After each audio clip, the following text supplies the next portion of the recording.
Brought to you by TechnoSpark 20 series smartphones. I'm superhuman.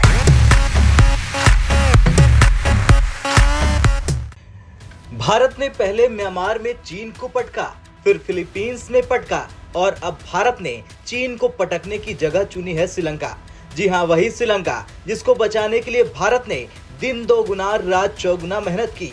अब भारत और रूस की कंपनियों ने मिलकर श्रीलंका में एक एयरपोर्ट पर कब्जा कर चीन के पैरों तले से जमीन खिसका दी और भारत ने बता दिया कि जिस तरह से चीन ने मालदीव में खेल किया, अब कुछ वैसा ही चीन के साथ साउथ चाइना सी से लेकर ताइवान और ताइवान से लेकर अफ्रीकी देशों तक, या फिर यूं कहे कि दुनिया के अलग अलग कोने तक भारत चीन को छठी का दूध याद दिला रहा। चलिए जानते हैं भारत ने श्रीलंका में कैसे चीन को पटका और कैसे कब्जा कर लिया 30 सालों के लिए एयरपोर्ट, वो भी अपने दोस्त रूस के साथ।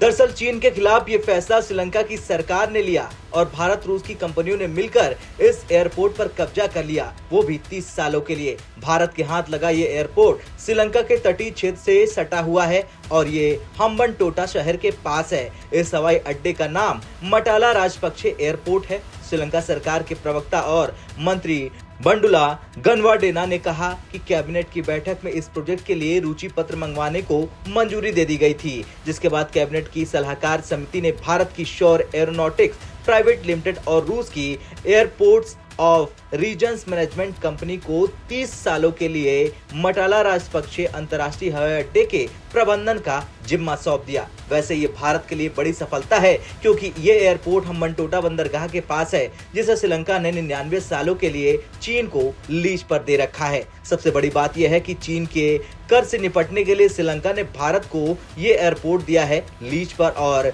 इस एयरपोर्ट को बनाने के लिए चीन के बैंक से श्रीलंका की सरकार ने करीब 4.2 अरब डॉलर का कर्ज लिया था। लेकिन इस एयरपोर्ट को दुनिया का सबसे सोना एयरपोर्ट भी कहा जाता है, जिसके बाद ये कहना कहीं से गलत नहीं होगा कि चीन ने श्रीलंका को अपने कर्ज के जाल में फंसाया, क्योंकि चीन के बैंक ने भारी परसेंटेज पर श्रीलंका को लोन दिया और श्रीलंका को फंसाया। लेकिन अब श्रीलंका ने भारत के हाथ ये एयरपोर्ट कर चीन को मुंह तोड़ तमाचा जड़ दिया।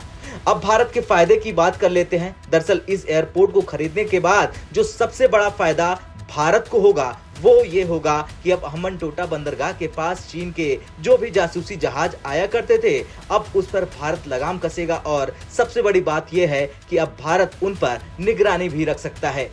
खैर, अब दुनिया देख रही कि भारत ने कैसे एक के बाद एक हर दिन चीन को झटका देना शुरू कर दिया है। चाहे बात ओमान के डकम पोर्ट की करें, ईरान के चाबहार पोर्ट की करें या फिर इजराइल में मौजूद हाइफा बंदरगाह की करें, भारत लगातार अपनी पकड़ इन देशों में बढ़ाता जा रहा।